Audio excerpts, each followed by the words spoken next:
Thank you, Amrita. Thank you, everyone, for joining us back after lunch. So we are straight away diving into the last session, last panel of the day. And for discussing the all-important topic of platforms, intermediaries, and content regulation on how do we build our regulatory construct, we would like to call on stage Surabhi Agarwal, who is technology editor with the Economic Times. Thank you, Surabhi, for joining us. Please take your seat. We'll also have Mr. Rakesh Maheshwari, who is the former group coordinator for Cyberlaws at MeitY. Thank you, sir. We also have Mr. Prasanto K. Roy, who is managing director with FTI Consulting. Prasanto, please, over to you. Sneha Jain, who is partner with Saikrishna and Associates. And Mr. Venkatesh Krishnamoorthy, who is country manager for Business Software Alliance. Unfortunately, Suhan and Vrinda both due to health reasons couldn't join us, but they have conveyed their best wishes. So that's okay. That's okay. So we'll just start with the panel. Over to you, Surabhi. Thank you. I hope this mic is on and I'm audible. Now it is. Okay. As always, I depend on Prasanto to help me out and bail me out in difficult situations. I see many familiar faces in the panel and, of course, in the audience. So I'll try to keep it as informal as possible. The topic is, of course, as I'm sure you guys have been here since morning, and there's been a lot of discussion on the Digital India Bill. I'm going to just touch upon a few aspects which I hope have not been touched upon since morning, and I hope that we can kind of make it as interesting and exciting as possible. And I'll also encourage any of you, if you have questions, even while the discussion is on, please feel free to ask questions. So maybe to wake us up from our post-lunch sort of slumber, I'll ask my first question to Mr. Maheshwari. Sir, I know that you won't like me for asking this question, but why do you want to take away intermediary safe harbor?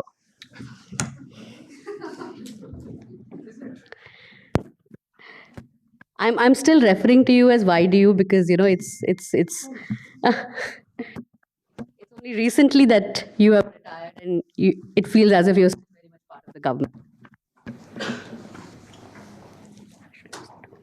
So intermediaries do enjoy the safe harbor provisions, and they will continue to enjoy the safe harbor provisions, subject to the due diligence which is being conveyed and which is what is applicable to a particular kind of class of intermediary and size of intermediary. So as long as there is this due diligence being met, there is no question of withdrawal of the due diligence, withdrawal of the safe harbor provisions. However, the vice versa also applies, and that's it.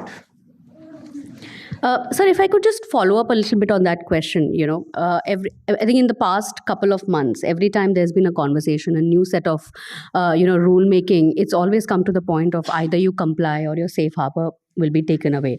I guess that's like the new way of thinking. And when we talk about the Digital India bill, there's kind of, I think the new way of thinking is, do we even need the safe harbor? The fact is that, India being the world's largest data market, we still don't have a data protection bill. We are now thinking of revamping an act. Our IT Act is 23 years old. It doesn't have a mention of internet, doesn't have a mention of smartphones, right? So in this context, when now we are drafting a bill, a revamped version, when the world is sort of dealing with this whole dilemma of whether we should take away safe harbor, what kind of immunity the intermediaries should enjoy, I would like to understand from you, how should India deal with this? In fact, if I look at one of the recommendations which was made by the Joint Parliamentary Committee in the then Data Protection Bill 2019, the aim was very clear that wherever the responsibility can be fixed, the safe harbor provisions can be granted. So if the user identity is known, maybe not known to the world, but it's known to the platform, and therefore accountability of who is putting what, or who is hosting what, or who is transmitting whatever. The safe harbor provisions can remain, but if you continue to maintain a complete anonymity of the users, including to the platform, then of course a different view needs to be taken. So so per se, as of today, in any case, I mean, this was the discussions and this was the recommendation which was made public. Of course, never materialized, but the intent is clear that the safe harbor provisions will continue to be there. However, a greater accountability because of the proportionate harm potential which any online platform has to be kept in mind and has to be followed. Right, right. So thank you for that clarification. If I could come to Venkatesh now. Venkatesh, like Maheshwari said, that the safe harbor will continue, but it has to come from, but a greater accountability has to come in. I guess at one point only one of the mics can be on. Okay, so from that context, what are your expectations from the Digital India Bill? How do you envision the role of intermediaries? How do you think that what kind of a role will fit in the current kind of a setup? And do you see any concerns there? Thanks, Surabhi. In terms of firstly, the exercise on Digital India Act itself is time. I mean, it's timely. The reason why I say that is, we all know that it's 20 years since we've been looking at these legislations. The last 2 years, industry has been having a challenge with a lot of individual pieces of legislation. So that's one of the challenges I wanted to highlight. So there are many such rules, and as corporates look into expanding their presence, almost all companies are looking at expanding their presence in India. So it's becoming a challenge. And so from that construct, looking at a new Digital India Act is the right step forward. So that's as far as the first view is concerned. Secondly, I'll touch upon this theme, then maybe come back to it. The companies that I represent, that I am aware of, are the cloud service providers. I mean, this is an area of a segmentation of intermediaries, if you could call it that, right? Intermediaries have different roles that they play in the digital medium. They offer different services. We've seen this issue sort of being already addressed by MeitY in rules in the last 1.5 years. So there are many such classification that has been brought up. What we expect as industry is to go to the source. The source is the IT Act, and in there itself address this classification of intermediaries. And if that framework can be brought about in a particular manner, in the presentation that MOS had put up in Bangalore, it's already highlighted. So I think just to start off the discussion, this is the area that we are looking at to see how can such a classification be brought about.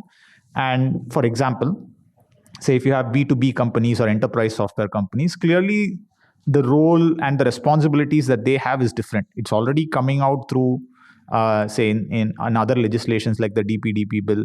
Even in the case of AI, you have a developer and a deployer. So these distinctions are becoming more and more clear in the digital medium. This is one of the areas which we would want to focus on. I'll keep it short and come back to it. Yeah. Sure. So, Sneha, coming to you now, like Venkatesh said that, the classification of intermediaries needs to be looked at. How do you see that reclassification? What framework do you think will work, and especially in these times? I completely agree with him that we need to identify the different roles that intermediaries are playing. You can't just club all of them under one bracket. That has been done and that has worked till now. But if, as Maheshwari sir was saying, we have to identify and fix responsibility, then that fixing of responsibility can happen only if the law understands the different role that an intermediary is playing. So, for example, a provision which was created when 79 came in to protect intermediaries like Yahoo when the MMS scandal happened Right. was very good then, and it works. And generally, as a bare minimum threshold, that I think has completely survived and has successfully been applied across all intermediaries. So that is the minimum threshold that an intermediary has to comply with. But if there has to be any additional responsibility that has to be fixed in, then the framework has to be something where you identify what is the role that an intermediary is playing. So for example, you cannot treat a social media intermediary equal to a cloud service provider. You cannot treat a cloud service provider similar to a plain and simple vanilla distributor. So that identification of roles, probably from the industry, along with working with the government, will have to be identified. Right. That's very well said, Sneha. Prasanto, would you like to weigh in on that? Yeah, so I mean, clearly agree on the roles. Now the thing is, there are different classes of intermediaries. For some of them, the lack of safe harbor protection is a deal breaker. Actually, for all of them, but for some of them, it is not in threat. There are those like Twitter and quite a few others in that category, maybe not quite a few, but maybe 3 or 4, whom we would look to for sort of cementing some of the protections in terms of free speech. Now, if, for example, there is a very sweeping, and the law may be there, but there are very sweeping interpretations by both law enforcement and government sometimes. 66A was a case in point, 79, 69A. If there is a blanket takedown order, which is based on a hashtag, for farmers' protest, what do? You can challenge it, but if you challenge it, you are now increasingly being faced with the threat of safe harbor removal. If that happens, Mr. Musk has said that we will back down, we'll comply, we don't want our employees to go to jail. Okay, so there is less and less pushback which is going to be there. So I think that is one very key point, and we will probably have to look to the modified rules as they are now, and they are further in evolution, because the Digital India Act is probably some distance away. It's been 5 years for the DPDP bill, and we're still not really seeing it. I mean, I hope it actually happens before the 2024 elections, but definitely the Digital India Act won't. And that's why I think we need to see where the gaps are in intermediary safe harbor, where I think it's a deal breaker. And there are a couple of other areas which I want to touch upon later, because this whole thing related to age gating, which we are taking up later, for example, is not covered anywhere. There are issues which are coming up from the Contract Act of 1872. DPDP bill is putting. So I'll touch upon that let's later. Come back to that. Yeah.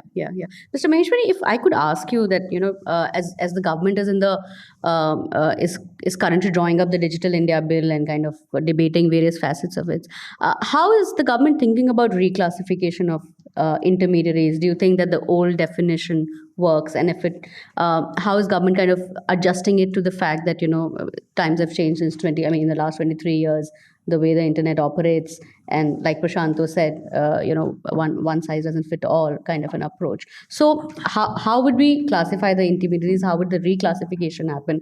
How does it fit in with the current times? Yeah. And also, to add to that, how do we make sure that it's relevant with the changing technology of the future? How do we don't make it so tight that there is no scope for future innovation? So one thing is there. Everybody talks, when we used to talk about the Digital India Bill, Digital India Act, that the law should be made simple. The law should be flexible. The law should be future-proof.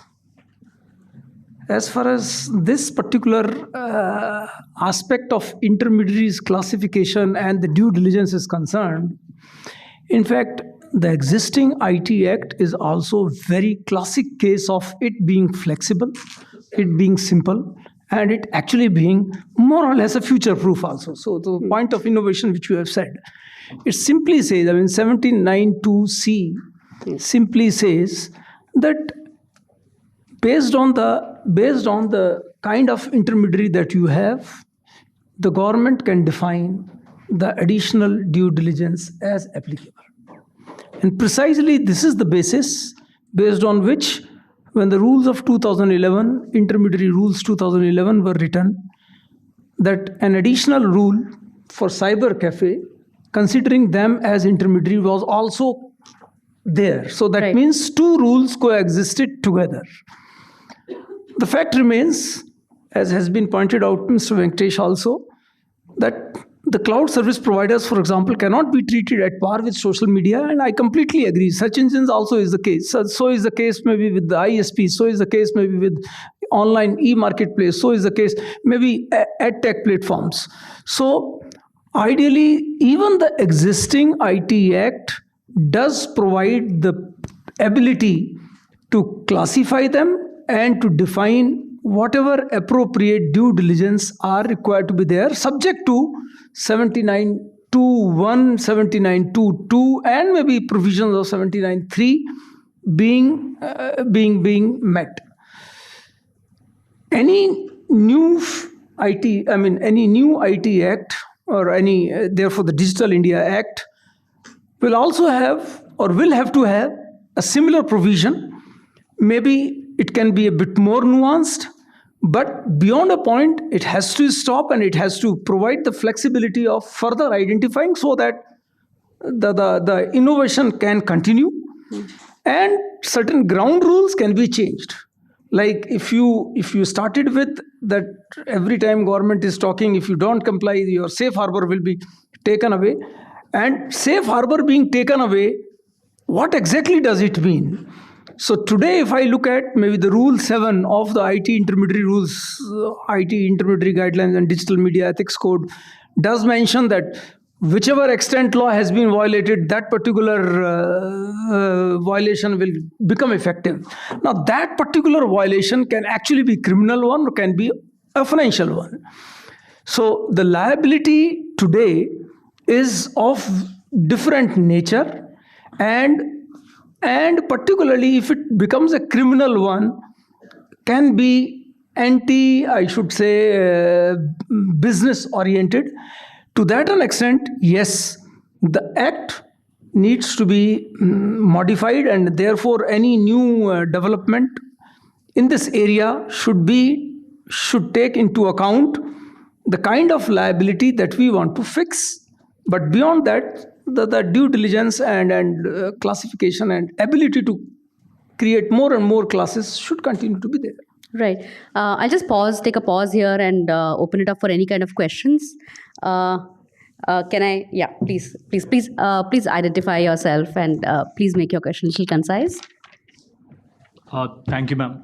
My name is Archit. I'm from Center for Communication Governance. We look at technology, law, and policy issues.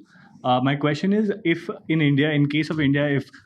intermediary liability is to be determined case-to-case basis, when you go to the court vis-a-vis the unlawful content, how do you actually impose those additional obligations in effect? Because till now we have seen zero implementation in terms of purely if tomorrow a platform decides not to publish a transparency report, how do you actually take them to court? You have to first prove that there's a user-generated content which was unlawful still hosted after actual knowledge. So don't you think linking safe harbor protection with these obligations is in fact an enforcement problem, and positive obligations, the way DSA conceptualizes classification and positive obligations, is a better way to go forward? Sure. Is that question directed at someone? To the panel. Okay, sure. Mr. Maheshwari, would you like to take that?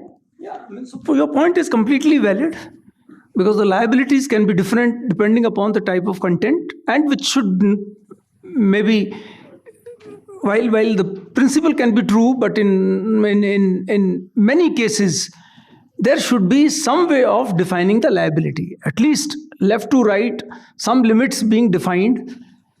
It has to be there, and precisely for that reason, maybe the provisions have not been adequately used or misused. In the original scheme of things, the way, particularly with respect to the significant social media platforms, the way things were defined was that there will be 3-tier kind of an approach: a chief compliance officer, or a compliance officer, a nodal contact person, and a grievance officer. So grievance officer is supposed to be interacting with the public, with the users at large. The nodal contact person is supposed to be dealing with the law enforcement agencies and the government. And the compliance officer is actually supposed to have the overview kind of, the overarching kind of knowledge of what the compliance are. in the morning sessions also, there were points that maybe, though it is the rule do mention that the information must be provided in 72 hours, or maybe blocking must happen. I mean, if the government gives a notice under 3(1)(d) within 36 hours, what if it doesn't happen? Can we, in each case, for example, withdraw, or should the government withdraw? Or will it be really possible to withdraw the safe harbor? The scheme of things, the way it was designed, was that, see, these are repetitive things. In an intermediary, I mean, whichever intermediary it is, kind of unlawful activities which will happen or which may happen on their platform will be repetitive. So in spite of the best practices, there will always be 1 or 2 cases, or maybe 1 or 2% or 5%, 10% cases where maybe you could not meet the timelines, or you could not really provide the information, or you could not really block the information, or whatever was supposed to be expected could not be done. Precisely for this reason, and particularly for the significant social media platform where the risk is perceived to be higher, where the number of users are supposed to be much, much higher, that the compliance officer role were carved out so that at this macro level, the compliance can be assured.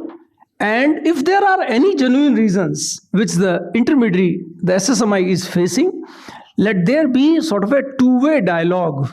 And the rules very categorically mention that while the chief compliance officer continues to be responsible, no responsibility can be fixed without taking his or her views and the reason for non-compliance. So opportunity has to be given. So that means at macro level, the reasons of why the compliance is happening or why compliance is not happening or why compliance is inadequate has to be understood. And the aim of having the chief compliance officer here in India was to see that there is a significant improvement in that, not that for each non-compliance I try to invoke the and try to take away the safe harbor provisions. Sure. Yeah, please add. It's all right. Yeah. So I think the other one interesting mention was of the transparency report, and transparency report should be, in the framework mandated, allowed, and should, encourage. Basically, it should discourage the use of things like national security provisions, etc., which disallow the reporting of those takedown requests or any details thereof. Okay, there have been significant number of situations there. The only other point I'd like to add is that even where safe harbor has not been taken away, but in a regime where there is a constant sort of a threat, there's a presumption of dilution of safe harbor by law enforcement, and so therefore, in a complaint, somebody is offended by a, saffron in something or a cow picture or whatever, files a complaint, names Twitter as a party or Facebook as a party. Delhi police just goes ahead to or any police goes ahead to that person's employee's house late at night or whatever. Okay, so there is a presumption that, safe harbor doesn't really exist. Okay, so we've been, I think, seeing that increasingly, which makes it actually challenging for these platforms to work here because they are concerned about that.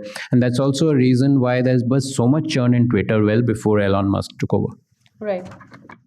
I think that's a very valid point, and I guess recently Mr. Musk also said that I would rather comply with the laws in India rather than have my employees go to jail. I don't know whether he actually meant it, because the man is known for not following the law himself. But anyway, I guess Rahul, can we go that side, please? Yes, please go ahead. Yeah. Okay.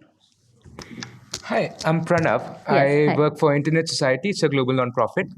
I agreed with Mr. Maheshwari on aspects of safe harbor, that it shouldn't always be a criminal liability. But I was also thinking that in terms of gradation, since there are challenges in responding to complaints, why isn't there a gradation here that for national security it should be swift response, while issues around trademarks can have a larger time period, and if there is non-compliance, in that case, have some monetary repercussions for that. We haven't worked on the gradation of importance of the information request from law enforcement, because if we treat every packet as an emergency packet, no packet is an emergency packet. Right. Anyone in particular you want that question to be answered? Open to the panel. Sure. Sneha, Venki? I think a bit of the gradation is already provided in the Digital Media Ethics Code, with some categories having been identified as already leading to harm which is so emergent that you have to act within 36 hours or 24 hours. So I think that understanding of gradation is already there.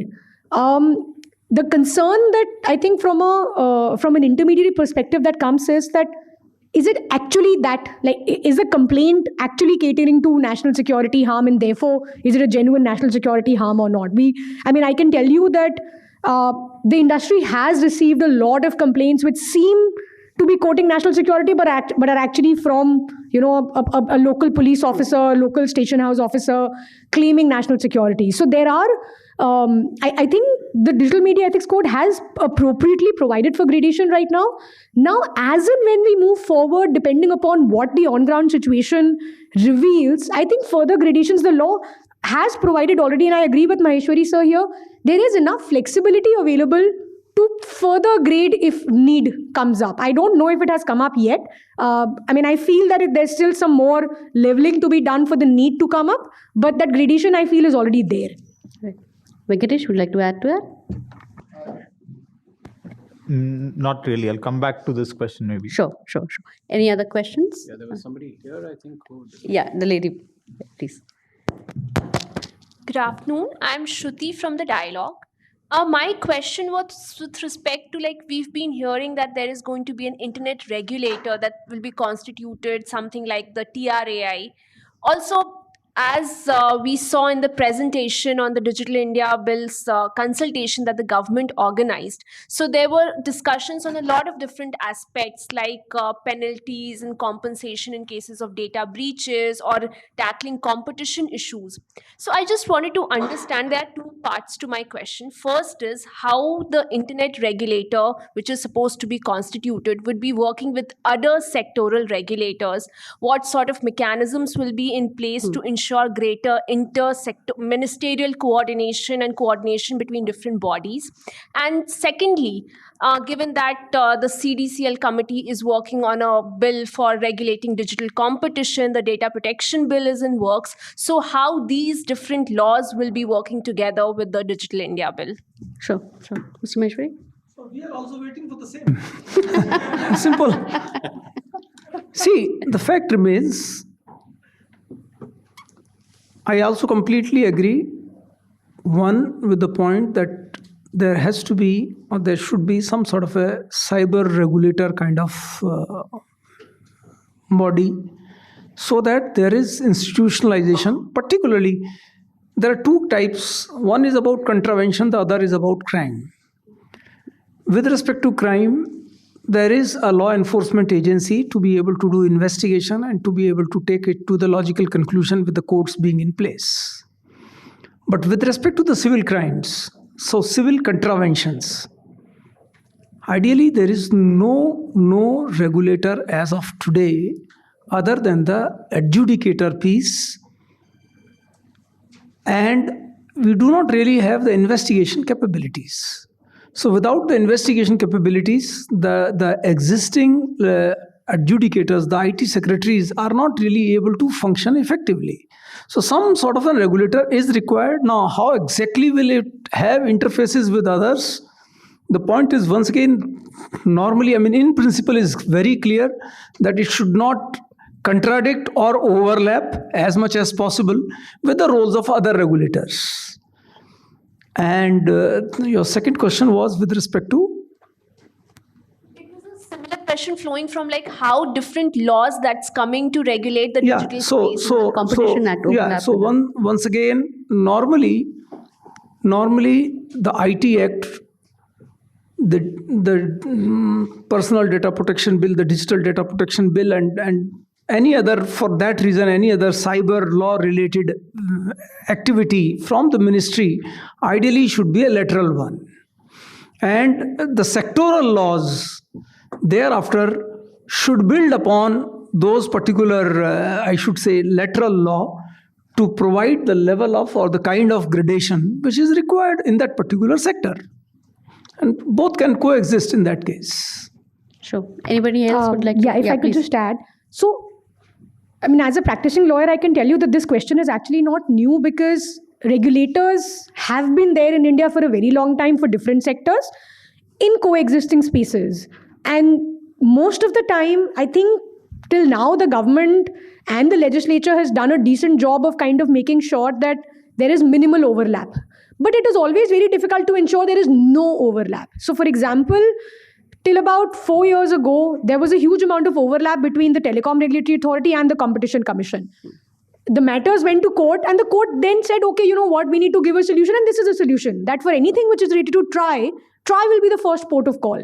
And once TRAI, because TRAI is best placed to kind of look at the sector regulation, once TRAI has given a finding of fault, then, you know, if there's anything left for CCI can come in. So what Rakesh sir is saying, I think, is in terms of how it will pan out as a framework, yes, there will always be regulators who will have potentially some kind of functioning which will overlap with some other regulator. The first step is to ensure that when you talk about the legislation which is creating the regulator, what is the role of the regulator being defined? Now, the word competition or to create a level playing field is there in TRAI Act also, it's there in Competition Act also. So in that sense, the role of both the regulators is identical. But then that's where the second portion comes in, that laws have certain principles which say that if you're a sector-specific regulator, your role will obviously be better because you know the sector much better than a general regulator of competition. So that is when the courts step in when disputes arise. If there are no disputes arising, I think both of them will function in the way that they've been functioning for such a long time. So I just wanted to add that nuance that these are issues that courts have dealt with. There are certain principles they've developed, which I think will apply whether it is this new internet regulator which comes up or existing regulators which have been there. Sure. Rahul? Maybe I'll try to... Yeah, please go ahead. So in this, combined, I don't have an answer. Regulators talking to each other, that's a good joke, but tongue in cheek. But this issue is already coming up for our industry, right? Recently, we've seen rules from the telecom space slowly coming to cloud and others in the sector. Yeah. So, and it's not recent. From 2015, the cloud industry has been responding to issues that TRAI has been put up. And so over there, we see like an overreach, or at least trying to understand the nuances of a sector which they're not too familiar with. And most of the times we are sharing with the ministry that, or the regulator over there, can you please talk to MeitY on this and then get back to us, because we've already had these discussions. So I think one of the first challenges is this interregulatory mechanism. This question came up even during the Bangalore consultation. I like the way the Minister of State tried to address it. He said, first, we don't have a regulator for the DPDP bill, right? So that's very clear. There is no regulator involved over there. So in that sense, the road is clear for a regulator to come up for MeitY, right? So I think that is the first understanding. So that means that there is space, so the regulator can come up and then maybe slowly carve out issues that they want to deal with. So I think that was one. And different regulators, the DPDP bill, the bills also, the DPDP bill also deals with this issue where it says that this bill will supersede some of the other sectoral issues.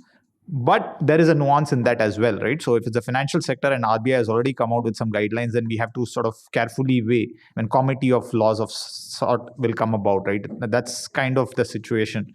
This is again a new area, I feel, like where we are having to deal with sectoral regulations already, and there is a superarching regulation that comes at the top. So now, would there be communication between the sectoral regulator and the central body? How would they go about? Because new laws have to be rewritten as and when they come up. So in both these cases, I think more like as we go, things will come up. Maybe the courts will decide, maybe ministry and the regulatory body will come up and have to decide, because they're coming up in every jurisdiction. We are seeing that in the US as well. FTC is trying to look at certain areas, but they are not fully equipped to deal with issues on those areas. So privacy, for example, they came up with a different goal in mind. So repurposing of regulatory bodies is also like something that we are looking at. Sure. I guess that's a very interesting point, and we can come back to it in terms of how there's a lot of overlap between different laws, be it the Telecom Act or I guess DPDP and the Digital India Act, the Competition Act. But before that, let me take Rahul's question. He's getting very impatient. So thank you, Surabhi. So just a point on what Venkatesh mentioned. So for example, if you take case of Europe now, we see the competition regulators and the data protection regulators collaborating in terms of deciding penalties for the organizations. And I think as we move ahead, as space get more convergent, you'll see more and more of collaborations happening.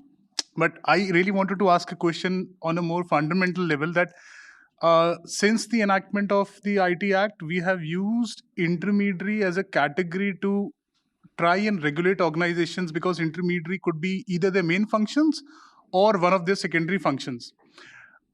Do we in the Digital India Act need to rethink on the way we want to classify the organizations, whether platform or publishing is their main function, or intermediary or being an intermediary is the main function, and then try and devise rule accordingly? Or shall we continue with the way of using intermediary as a fulcrum to regulate all the entities? Yes, sir. So that's my question. So to both Mr. Maheshwari and Sneha. Which way do you think should be the approach? It should be based on the main function of what it's providing. If it is the main function So is acting as service based. Yes. So that sounds. That's my view.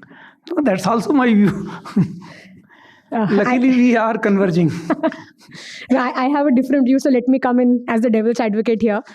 I don't think we need to go and look at organizational level categorization as an intermediary. That's not actually how 79 is structured. And that is where I find the beauty in the flexibility of 79 that I talked about, and that everybody, I think at least, in my view, that's where the flexibility comes in. An intermediary role always has to be looked at from the point of view of the transaction which is an issue. So for example, I could be an intermediary for the purpose of providing a particular content on my platform. So there's a user-generated content which I am making available on the platform, and therefore I'm an intermediary for that particular role. But if I am creating my own advertisements where I'm making available my own content, then I'm not an intermediary. Or let us say I am providing a service where somebody is paying me to advertise, and for the purposes of that payment, I'm not an intermediary. But the content of the advertisement, I become an intermediary because I'm not deciding the content at all. Now, if we actually go and look at it, to me, it's identical to what we have in a traditional world. A postman is an intermediary for the purposes of giving you the letter that has come to you. But he may not be an intermediary for the purposes of the bank account that you open with the post office. You have post office bank accounts where the post office works as a bank or a saving system. So, and this is across there in every other model. A courier company may be an intermediary for the purposes of content of the courier that is going. But they may not be an intermediary if they actually don't deliver the product itself. In that situation, they cannot take a defense that I'm an intermediary, I have no obligation, so please don't come after me. And, I will not be liable if I don't even deliver your product. So, and this is where 79 uses the word transaction. Everything it talks about is, or transmission, sorry. It says when you talk about 79.2, it clearly envisages two roles. One, if you are an intermediary at an organizational level, where 79.2a comes in, that you're providing a platform where you're just having two people interact. 79.2b comes in if you are doing something more than just providing a platform, which is where the transmission comes into play. So in my view, an intermediary is not somebody that you have to categorize at an organizational level. And I've always found there could be some situations, like for example, we were talking about earlier how there could be some additional due diligences based on the type of role that is a primary function of a particular intermediary. So you can have certain additional due diligence obligations on a significant social media intermediary or a social media intermediary. You can have certain different types of obligations on a cloud service or on an e-commerce marketplace or an online search engine. But that harm will always have to be tested, in my view, on the basis of the transmission, on the transaction, which is the impugned transaction in that situation. So we cannot have a, just at an organizational level, you're an intermediary, because honestly, organizations don't work that way in the real world anymore. And that's where, we'll have to be conscious. Courts will have to, legislators, courts, governments will have to be careful in terms of drafting the laws and implementing the laws. And that's where I think the beauty of the flexibility of 79 exists.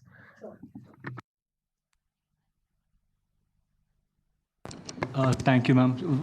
Just a quick follow-up. And while I agree with Sneha, my primary criticism, first of all, a quick comment on service-based classification, because currently the intermediary classification and the way it works in India is there's intermediaries to who Rule 3 applies, which includes passive and carrier intermediaries.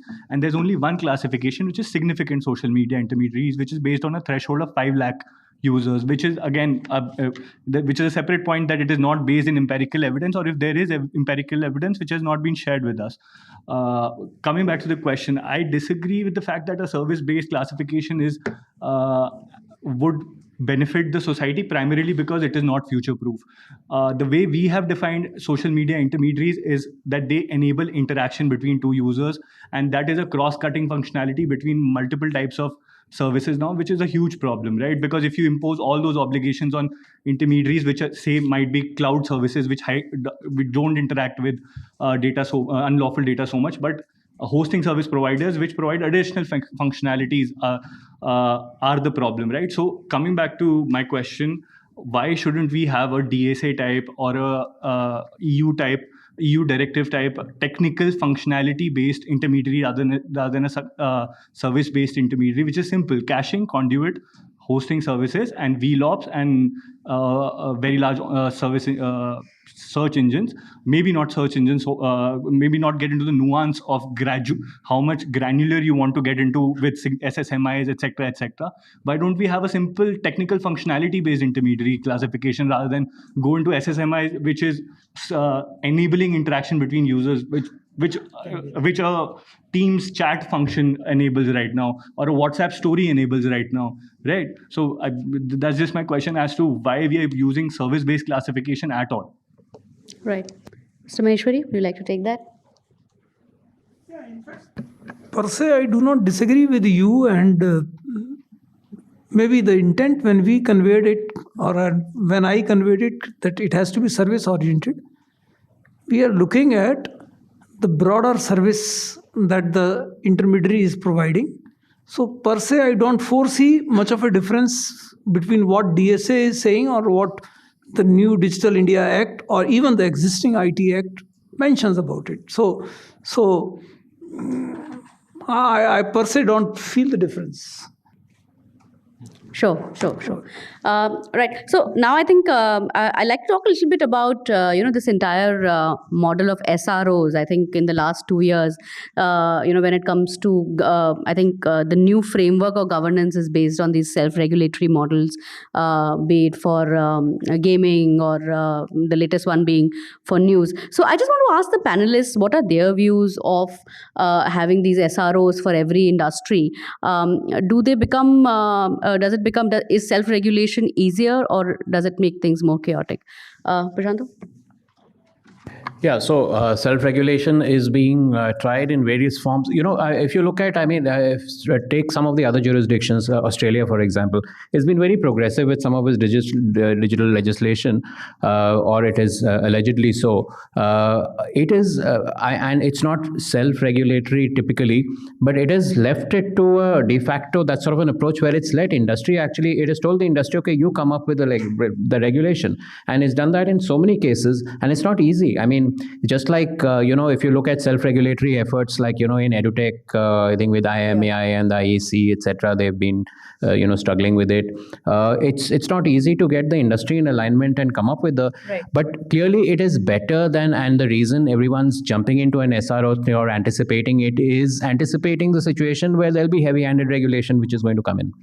And I think to that extent, it makes sense to, if you're able to show that, let's say in content moderation, or in child safety, which we'll come to later, you're able to actually approach it from an SRO thing by having reasonable alignment across industry participants.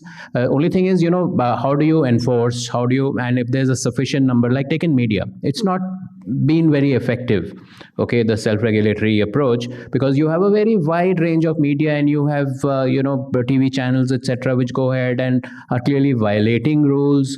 They will not comply with self-regulatory directives or, Editors Guild of India statements. They don't even agree with them. So that part is not easy, but it's clearly a good first step where you are anticipating heavy-handed legislation. Sure. Venkatesh, would you like to? So interesting point Prasanto makes on Australia. So it is definitely a new model of government legislation that we are seeing. New model in the sense it's not that other industries and in India it's not been tried before. The two reasons why that SRO model is being promoted, one reason which Prasanto mentioned was if the industry kind of gets a sense that it's going to be regulation is tougher or harder, right? So we'll come up with our own rules. And it's not so simple. So because you say I'll get 25 out of 100, and then the government comes and says, okay, we'll make it 75. And then you negotiate and then come to 50, right? So it's still like having that negotiation process. It's not like you give your own rules and the government has like, okay, fine, it's good. So it's different. So industry safety codes, that's the particular legislation if someone wants to look at it.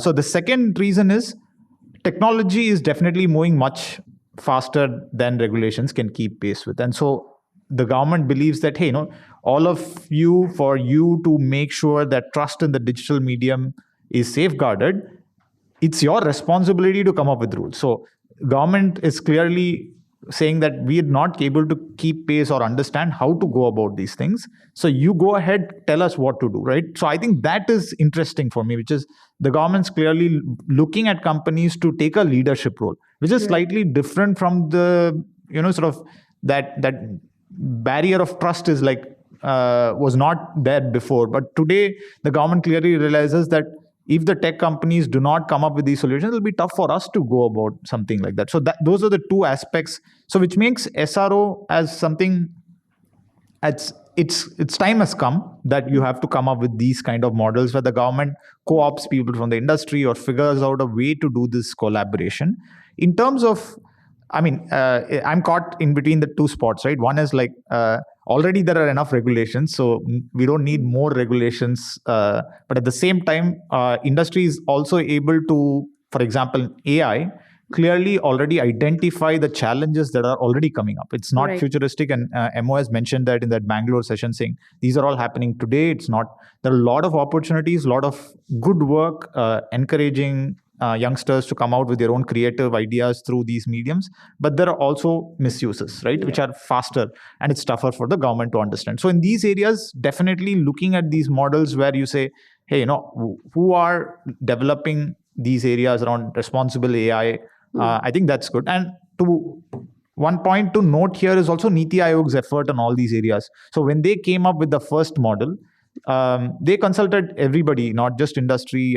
All meetings I could see like 25, 30 people from across the world, startups from Bangalore to Singapore to everywhere. So I think the model of regulation that the NITI Aayog came up with for AI, where they made some laws and then passed it over to others, could be an interesting model to look at, right? So those are the 2 points. Sure. But Sneha, coming to you, if I could ask you this question, how do you marry interest of competing companies? When it comes to an SRO, the industry has to come together and sort of come up with its own rules and regulations. There are issues around IP, like we saw in the case of gaming companies. I think some of them had concerns that if a game has to be sort of registered through an SRO, there are concerns about IP and things like that. So how easy or difficult is this SRO model? What is the longevity of it in the long run, while it is still a new concept and a novel concept and seems to be a new way of regulation? How long do you think it'll survive? I think SRO model is here to stay, because if we're looking at it in the long term, that is the model which will ensure the industry is able to safeguard itself from very, very intrusive or scope creep regulations. But yes, one of the biggest difficulties that the SRO model faces, as you've rightly identified, in the gaming sector, it was also something which was faced, I think, in the content regulation when before the digital media ethics code came out, that industry was not able to come together on certain classifications. In the gaming model, in the IP space, each industry each company would say that, this is my game, so I'm seeking protection. But I think specific to IP, I'll address that first. Those SROs are not certifying that you own IP just because you're registered as an organization which is an online gaming intermediary. So I think IP is completely separate than your role or your categorization as an online gaming intermediary, which will give you a level of authenticity to then do business. But in terms of the SRO model, I think I've always been a proponent of having industry come together on certain very, very basic, standardized ways to function in certain aspects. I'm not see, free speech and content is something which will always have people on two sides. So you cannot have standardization when it comes to the actual content itself. But I think age classification was one thing that you could have standardization in. Descriptors are something that you can have standardization in. So those things, I think, if the industry comes together and identifies what are the areas in which you can have standardization and then come together to work with certain basic principles, that will always give you a better leeway in the future when regulation comes in. And I'll give one example that I think worked really well. Let's look at the Advertising Standard Council of India. I know, again, there will be two views on this, but I think till now, the basic guidelines that ASCII has come out with have at least helped a bit to kind of ensure you avoid misleading advertisements, you avoid unfair trade practices. There is decent jurisprudence that has developed through cases where, because ASCII was taken to court on comparative advertising issues. And now when the Consumer Protection Act did an amendment to rehaul the law in 2019, the industry was already compliant majorly. So I think the benefit of an SRO is going to be that the industry will already be compliant when the law comes in. We cannot have no law. I don't think any government will agree to that. But we can have minimal changes to the functioning of a company when the law comes in. And that is what an SRO prepares you for. So that's the view that I have on this issue. Sure. Mr. Maheshwari, would you like to come in and weigh a little bit on, do you think that SROs are a way of government sort of, while putting the industry at the front, trying to micromanage things? Views have been conveyed. Views have already been conveyed. So we can move to the next question. Sure. Any questions from the audience? Yes, please. Hi, my name is Nishchal. I'm actually have a slightly different view about SRO, because if you look at the TRI has we have a lot of notification come from the government. There is a penalty has been imposed on UCC message and everything like that stuff. So TRI has set up it's kind of SRO only. Like if your number is registered in D&D, if you get you're still getting marketing messages. So the thing is, as per TRI, old SRO model is you go and complain to the same service provider who's sending you messages. So SRO is another way of sandbox regulation, where self-regulated and everything. Who is take the responsibility and accountability if they don't follow? And they are not set up by, it might be in a partnership of central government or state government, but I think with SRO, I don't see it's gonna work. And also it's delayed the process. Like suppose I'm not happy with the service and I want to take a legal action or something. So I think it's also delayed the process of, adding one more route before reaching for the legal or whatever it is. Yeah. Okay, I don't have a specific, I hear what you're saying. I just wanted to add that, it depends quite a bit on also the homogeneity of the kind of issues a particular industry is facing. When I was in NASCOM, I was dealing with two broad councils, which operated sort of like, SRO, or at least in trying to frame common things and take them into policy. The internet and e-commerce side of it, okay, that was very difficult to align. And we've seen this in FDI legislations and so on, that you have very clear, distinct lobbies. You've got multinationals in the fray. You've got the Confederation of Indian Traders. Then you've got Reliance and a few others, and you have very, very different approaches. On the other hand, if you look at, say, NASCOM's broad original constituency, the TCS and the entire IT services thing, they have been strongly aligned. okay, on the bunch of things. And I think that's shown up in also their success and so on. But many of their issues are kind of common and they're competing externally. But in India, on HR, on things like when COVID happened and the lockdown things, the DOT regulations, etc., there was an amazing amount of alignment. And that worked brilliantly, whether you call that SRO or you call that, agreeing on the set of legislations to. And if the government is faced with an industry which is aligned in, is asking for the same set of things, they will not have a reason to resist it. Yeah. But I guess a major factor there is that the industry is, I guess, mature. And I think we are dealing with multiple large corporations and not with a bunch of, startups which are still trying to find their feet. So I guess that's a major distinction there. But coming back to you, Prasanto, I think one of the major concerns with the new data protection bill is the age gating, which you briefly mentioned.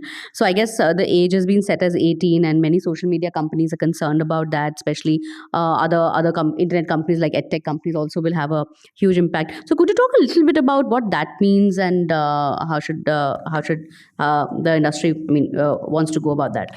Yeah, I think this is also, stepping back a little in terms of the Digital India Act, I think it's very clear that it is quite far away. Okay, so we have to look at the issues which are already there or are emerging in legislations like DPDP, which hopefully should be in place in the next 6 months, 1 year, whatever. So there we are seeing this problem, which is very clearly there that, once again, like a lot of Indian law, and I guess it's coming from contract law or whatever, 18 and below is children, it's child with no agency, no consent. All consent has to be explicit consent of the parent. That we are seeing is a huge challenge with a lot of technical, digital services, gaming, edutech, or even things like Windows, Office, etc., which are heavily used by students. And we've seen the entire pandemic, the enormous consumption of all kinds of services via technology. So if you do not have a gated and a layered approach to this, how do you even figure out how to go ahead with the technical process of seeking explicit parental consent, especially if there's no financial transaction involved? I think the industry will have to struggle to figure that out. The government maybe has to work with the industry to figure this out. But we strongly believe that, like other geographies and jurisdictions, Europe, for example, has been very progressive. But even they have come up fairly recently, just in the last year or two, with this Better Internet for Kids framework, which is a layered approach with age gating. It also actually gives a fair amount of agency to teenagers, which says that parents can't actually step in on certain things and deprive them of agency and basically force down parental consent. So that is a very significant area, and one can dive deeper, but I think just a quick summary where it's an area that we've been working in, and we believe it must be taken up now, because well before, and we understand that the Digital India Act is actually getting into it in some depth. But like I'm saying, with that quite a distance away, DPDP is the first time it's sort of explicitly mentioning that in a line or two. And we are going to find a lot of challenges for not just gaming, edtech, and so on, but a lot of tech companies, including companies which say that, hey, we are not actually selling products to children, we are selling products to everybody. But they have, for example, Truecaller, for example, reports data. Now there is, if there are privacy laws which come in about a certain layer of that audience, which is children, they have to be able to comply to that laws, whether or not they sell to them. It is like GDPR. You can say that, okay, we don't sell to Europe, so we don't have to comply. But suddenly all of these, airline booking sites and all have realized that without complying, they're not able to actually let Europeans book tickets in India, even though they serve only the Indian market. And we are going to face a similar situation with the children-related rules going based on where it's going. Right, okay. Right. So I guess the timing of this question is very good, because we have Ms. Nappinai with us. She was unfortunately couldn't attend the earlier session because there was a court case which came up at the last minute. She's joined us now. Ma'am, would you like to come up here and join us on the panel? Or yes, please come. It's always great to have her. So just as a quick introduction, she's a Supreme Court advocate and... Not at all. Please come. Missing you earlier. Good to see you. And she also leads this organization called Saathi, which I believe works for children and deals with cybercrime for children. So she's... I guess, a better place to answer this question from the other side. So would you like to take that question on the child age gating on 18 and how do you look at it? I don't know if, could you please repeat the question So for me? yeah, sure. So the digital, I guess, the data protection bill has a age gating of 18, which many social media companies feel will be restrictive because globally the age is much less, and especially for edtech companies, etc. It could be a major impediment for their operations in India. So from that point of view, I think Prasanto was making a point of how we need to take into several. Prasanto, you want to ask? Yeah. Just to add on to that, when you say explicit consent is required for everybody under 18 because the Contract Act of 1872 or whatever says so, how do you even take that explicit consent? For example, when there's no financial transaction, it's just edutech content being consumed, or it's a Windows system or an Office system being played. Okay, multiple jurisdictions have approached that differently, but they are layering, they are gating, they are looking at agency being given at least to teenagers who are in the 16 to 18 or 14 to 18 or whatever. So that's the question really. Yes. And Digital India Act is supposed to go into it in a lot of detail. Absolutely. When it They comes have 5 years specifically later. mentioned that. I think the actual sutradhar of that addition is right here. But nevertheless, let me attempt an answer in terms of the legalities. Good afternoon, everybody, and apologies that I could not join earlier. But then work takes priority always. And by the way, our work always comes in the last minute only when we are counseled. So we get briefed the previous day. So to jump in right away, because this age gating issue has too many layers. In fact, a while back when we were talking about content that is specifically targeting children, online content or OTT content, I have already expressed my view in writing saying that I do bat for age gating. Because there are two ways you can go about it. You can either lay down very high thresholds in terms of elimination, which is unnecessary considering that if your audience is an adult and if law is not restricting certain kinds of content being disseminated, then it doesn't really make sense for you to limit it only because you're apprehensive that a minor may be watching too. And in which case there may be certain laws which will make that very watching itself a violation, etc. So therefore, age gating as a construct is very good. But age gating, as Prasanto has already pointed out, as a practical implementation will always carry with it a lot of issues. The first and foremost, the way I look at it is, when we talk age gating, are we speaking about age gating content as in, if a particular, let's just take this as a hypothetical situation. If a particular movie is already carrying a certificate of A certificate, then are we talking about the platform which disseminates movies having age gating at the stage of entry? You have a very pseudo sense of age gating right now because, for instance, if you go on to platform A, you have 4 options. Are you the user Nappinai? Are you a kid? Are you an adult? After that, there is no real age gating. It's merely an option that you choose. And sometimes when you anyway want to watch a kid's movie, it just makes it easier to say kid because then maybe the AI will pick up all the right content and throw it up, right? So, but ultimately, it makes no difference. And the AI is going to always work against a child in that sense, because you as an adult should not be restricted in terms of what is it that you want to view. How do you want to express yourself, etc., right? But at the same time, there is no real age gating which stops the child from going into that particular platform. So if a child were to choose Nappinai as opposed to something else, and if I watch weird content, and then the AI chooses based on that, then the child is going to get exposed to it. So at what stage do you age gate? The second thing, as he rightly pointed out, is how do you age gate? According to me, online is the easiest. Because the standard form that everybody has been using is provide a parent's email ID and then seek consent from there. right? As long as I was still collecting content on Saathi, and because I thought the data protection law was coming in quickly, and I stopped collection, and we are still waiting for the data protection law. He's very relaxed now because he knows, why you're looking at me, I'm no longer responsible kind of look, But then, if you were collecting, and at that point of time, as an online platform, the easiest methodology was getting consent through two alternatives, either an email ID or a mobile number. Is it an effective way of age gating? Certainly not. Yeah.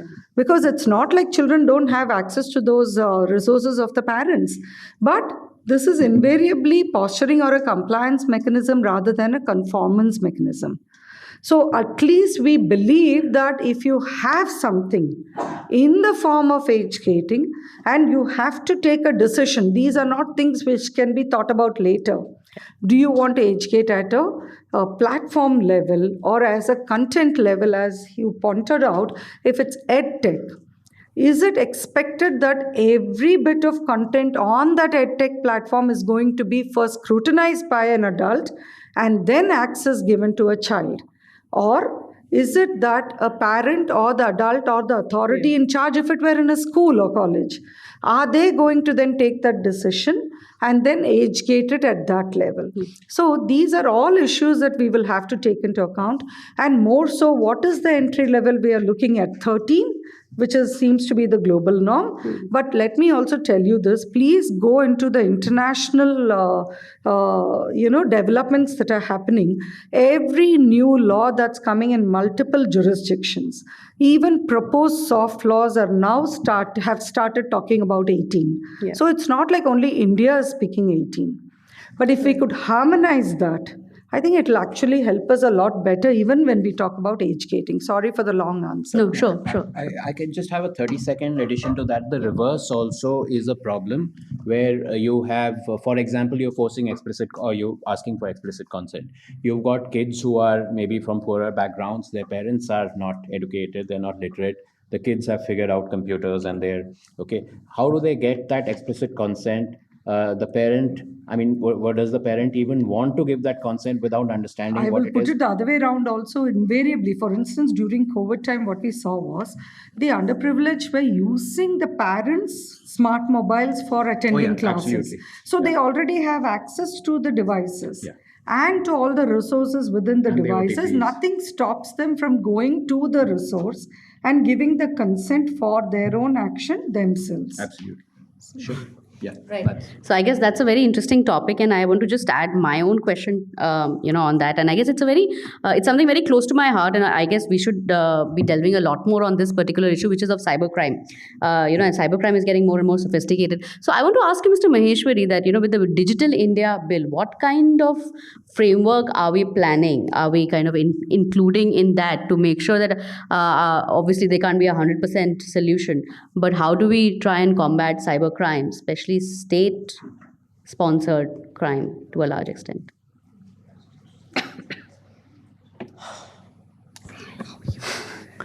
See, as far as the state-sponsored crimes are concerned, there is already, if it relates to cybersecurity, there is already a computer emergency response team. Is it enough? As an institution, yes, it is. Now, whether, because it works on the civil side, and then there is, there are organizations on the defense side also. So from a legal perspective, once again, not from an institution perspective, but from a legal perspective, it's good enough. Now, there can always be, say, more number of CSIRTs, not exactly legally empowered, but technically empowered to do the job. And if there is any legal intervention, particularly with the external world, is required, the CERT can actually do the job. And this actually keeps certain things at the central level, while many other things can be done at a decentralized level and where the expertise actually continues to be there. Now, with respect to the other crimes, once again, in the cyber world, I do believe the definitions need to be the same. the standardized one, which is how IT Act, the cyber crimes have been put in the IT Act, while the implementation actually can happen in a decentralized manner. But for certain activities, because many a time the crimes does happen across the borders, so there has to be either a immediate sort of a coordination of the law enforcement agencies across the states, or maybe for certain type of crimes, pan India or across states kind of a body which can tackle such crimes. Otherwise, the problem will continue. Sure. Coming to Venkatesh now. Venkatesh, I think you briefly mentioned that how in the last 2 years there have been a lot of laws, right? Piecemeal laws that have come up. How big is a challenge of over-compliance, of too much of compliance with these laws? And like Prasanto was saying, I guess the Digital India Act is still a mirage. By the time we have that, it's expected that we'll have a few more laws in the meantime. So how big of a compliance burden it is for companies?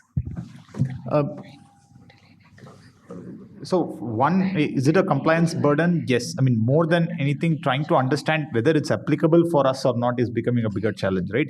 Every law is created in a catch-all way because of the framework that exists in the IT Act. And so the question most of the time is it applicable to us? And that's the first, I remember there was this conversation that Try was hosting where near 98% of the room said, sir, it's not applicable for us. Like, it was crazy. Then it's like only 2 people in the room it was applicable for, and 98% it was not applicable. So that is a concern, which is it applicable? So it creates this uncertainty, and it's not just in one area. Of course, DIA is just one of the 7 or 8 moving pieces of legislation that every sort of big digital company or small digital company needs to track. E-commerce, across ministries, there are 7 to 8 key pieces of legislation. So in every case, it's like, is it applicable or not? For example, let's take certain. I mean, that's fresh on my mind, right? As soon as the certain legislation came out of reporting within so many hours, companies, most of them global companies, whether it's in India or in Brussels or US or Singapore, all the companies are global.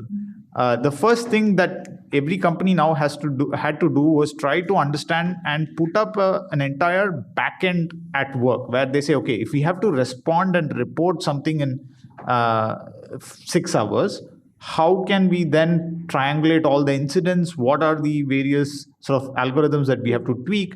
So if it is 6 hours for the government, then actually internally it'll be 2 hours, right? So they'll change it in such a way. Then they go through a review process, should we flag it, etc. So every time something unpredictable comes up, it then creates a flurry. Even today, I'll be very honest, companies are still trying to grapple, what should we be doing in this case, right? How can we report all the incidents within 6 hours? And that's kind of the challenge that is there. So unpredictability, uncertainty increases. And then sometimes when we have informal conversations with the government, we understand this is what that intention was, right? So that whole process then goes through this discussion, which explained to us, okay, what was the intention behind it? And this is when the issue came up saying, we are not able to solve some of these issues because of these piecemeal legislations, and we are trying to also work on the Digital India Act. I think that kind of dialogue is helpful for us. Sure. Can I just add yes, please, one point to that? So clearly, I think we've been seeing challenges with sectoral regulators versus superset or umbrella kind of regulators, regulations which may be emerging. The data localization piece was a case in point where it came out from the RBI in April 2018. And along the way, companies in that sector had to comply. They got barred also for a year. 3 companies at least got barred for a year from doing business and so on. Now we are looking at a more liberal legislation potentially emerging, which doesn't help them because they've already spent, So the second is where you have subordinate legislation, and there is a lot of variability to that potentially. Now, for example, we are saying data localization. Okay, it's going to depend on lists, blacklist, whitelist, whatever. It'll probably be maybe blacklist. Will those blacklists change from month to month? Okay, how will that happen? So this set of things makes it very variable, uncertain, and problematic in terms of trying to even assess what your compliance burden is, whether it's going to be this much or you have to keep varying depending on the change of geographies in the lists which are there. Sure. So I guess that's a very valid point. If I could just add on that, the fact that both Venkatesh and Prasanto said that there's a lot of uncertainty around some of these regulations, especially with the fact that they are emerging, and then and we are talking about revamping the Digital India Act, and a lot of these regulations will, I guess, merge into it. I guess there's another point of uncertainty, which is because of the overlap between regulations, and I'll ask Sneha to probably come in on that, because right now we're talking about, for example, competition issues. I guess in the Bangalore presentation, MOS Rajiv Chandrasekhar said that even the Digital India Act will look at some of the competition issues. We have the CPA for competition issues. We have the Competition Act. There is a little bit of stuff in the. I think the Digital Competition Act is also trying to figure. So in this kind of a situation where you have multiple pieces of regulation, how problematic does that become, and what should be the approach to make sure that the uncertainty reduces for businesses? I think uncertainty can only be reduced if the legislation is very clear. There will be overlap, as I'd said earlier. The basic guidance that we have from our past experiences is general regulator over specific regulator. It's not like there is a competition regulator for every sector. You have a general regulator who's looking, for example, today in cement cartel, who's looking at alcohol cartel. All those things are happening. But then you have sector-specific regulators, and the role of a regulator in the sector is invariably going to be to ensure that there is a level playing field, or the interest of every single stakeholder in that sector is taken care of.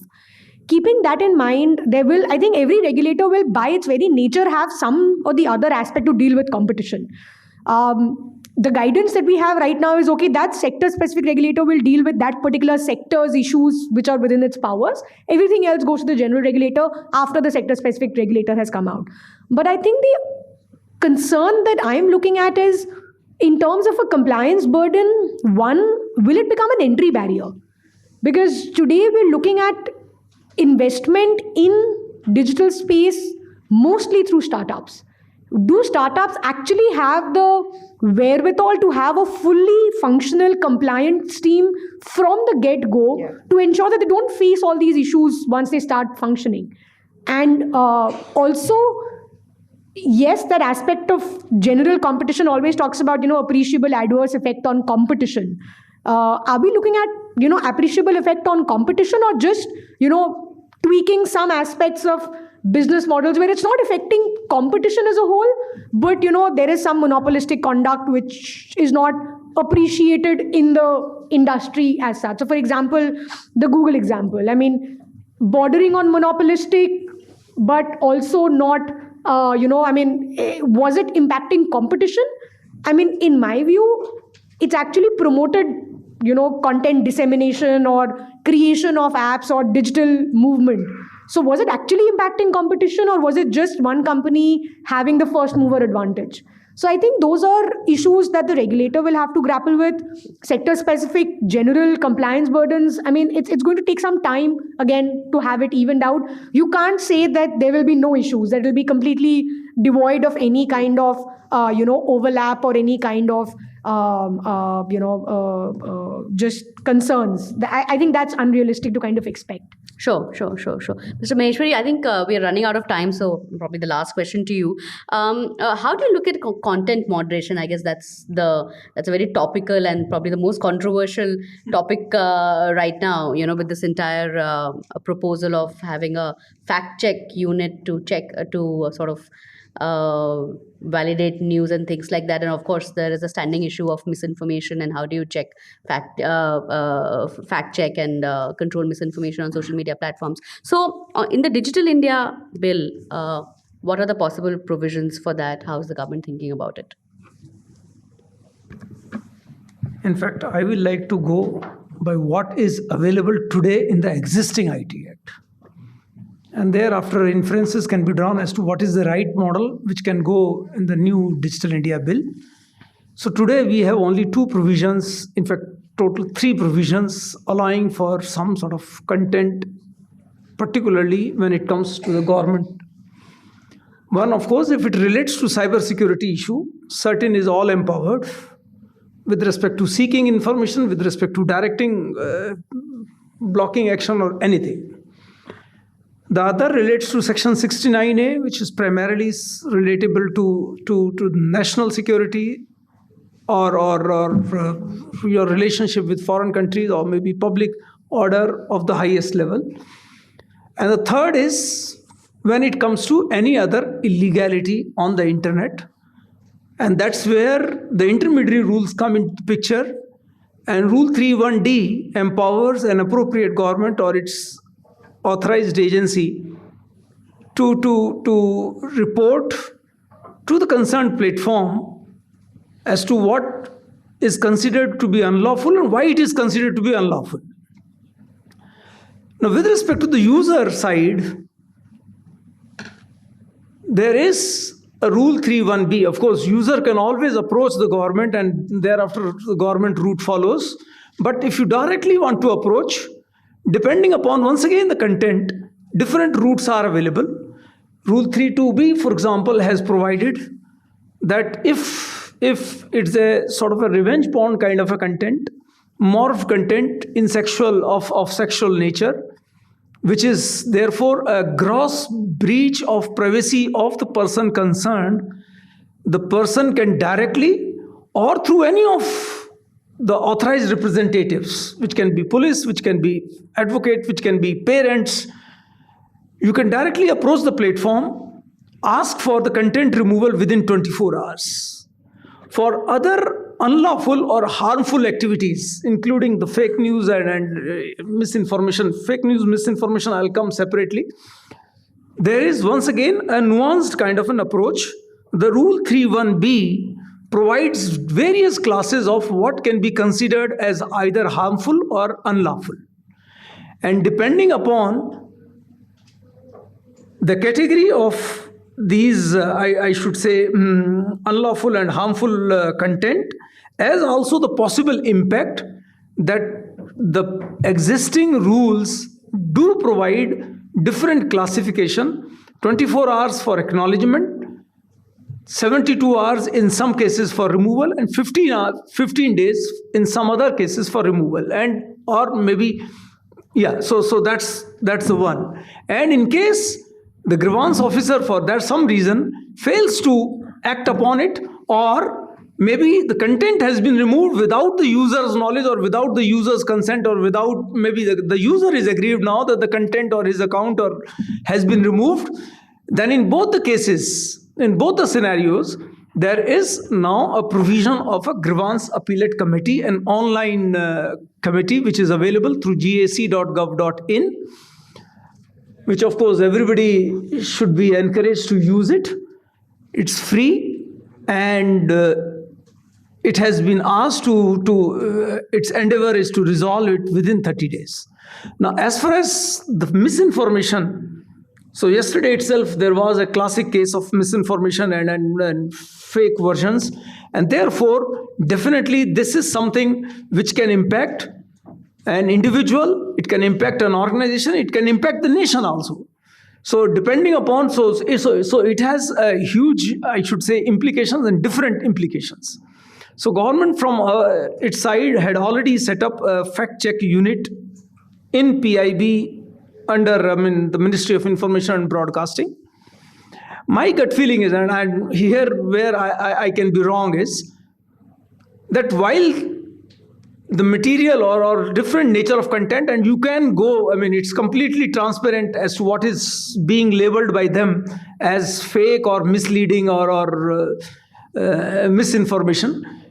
Particularly, the scope remains only with respect to the government programs, and which can definitely be seen in respect of whatever 1,200, I should say, information pieces which have been labeled by them as till date.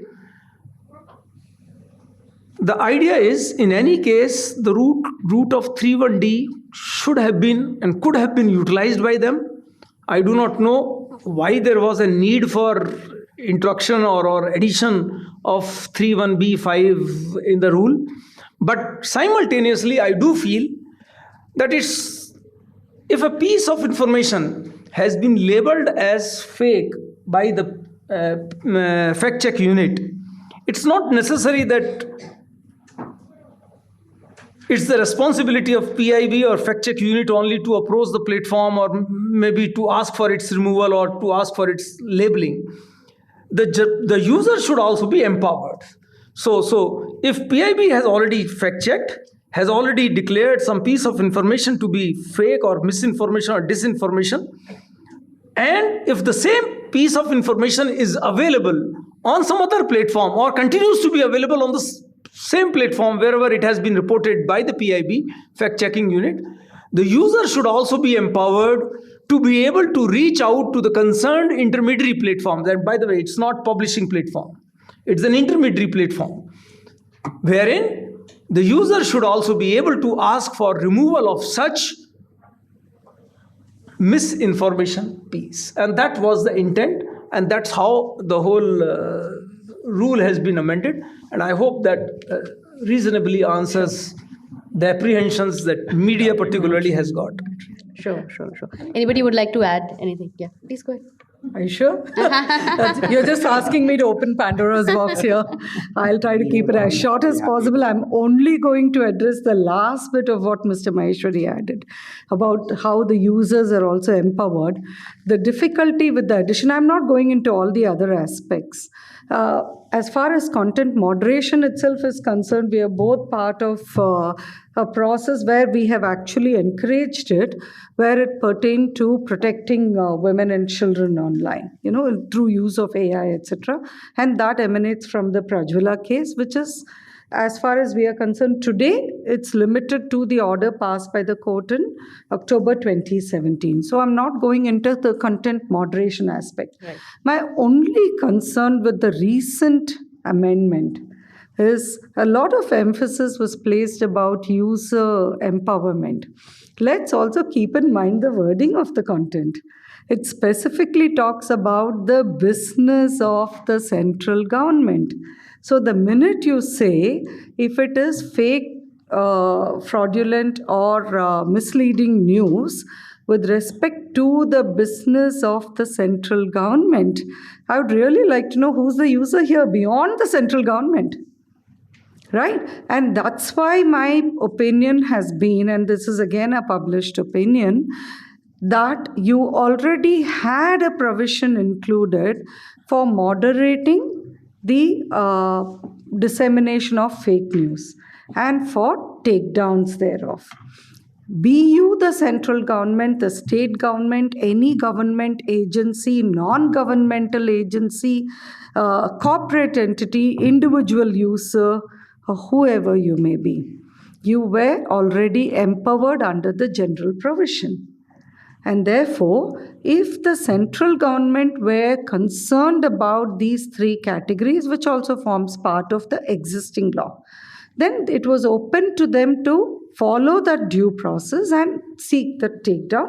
And they will have the same remedies, including, interestingly, a complaint to the GAC, which comprises government, right? And then to courts or law enforcement, etc. But to create a separate category with respect to the business of the central government, where there is no clarity in terms of what business are they talking about. Assumption, of course, is legal business, but jokes apart, it is still a categorization which doesn't really stand the test of proportionality then. Yeah. The matter is sub judice. I just want to add, I want to add one line, just a thought for everybody to kind of think of, which I think, like when I read this provision the first time, the first thought that came into my mind was, why are we looking at it from a takedown perspective? Yes, misinformation is there. Why are we not doing just a labeling? So that people are aware that, okay, this is misinformation, but there could be a counter view. So why is it a takedown? Why do we want to wipe this information off the space of the internet and not just label it as misinformation and move on with any counter view that is there? So I just wanted to leave that thought out for everybody. Right. I would say that's a very dangerous thought, because once you know that it's fake, then the action is intended because then it's left open to all the parties concerned to take their legal remedies. But the minute you tag it as fake news and leave it there, one, you're giving the power of deciding what is right or what is not to a platform, which they don't have. Takedown is not an action which the platform works on. It merely implements what they have been asked to do.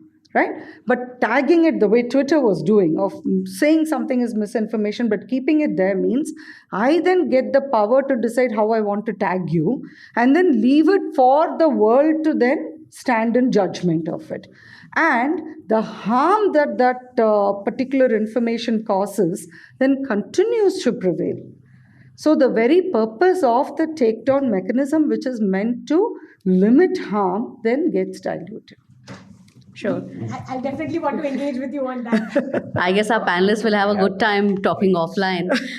But thank you so much for being such a lovely audience. And I really enjoyed the conversation. Thank you, all of you, for sharing your views and for being here. Thank you. Thank you. Thank you. Thank you. Thank you, madam. Thank you so much, Surabhi, for moderating. And we just want you here for 3 minutes. Surabhi, I want you to hand over to the speakers. I don't think I deserve that. You will I do will them and get then too we late. Mr. Maheshwari. Thank you. I tried to get out of the way. I don't know if I succeeded. Come this side.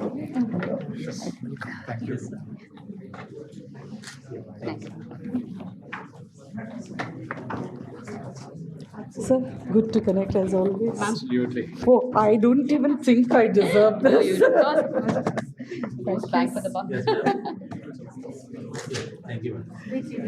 That is such a cool comment. I know. I love that.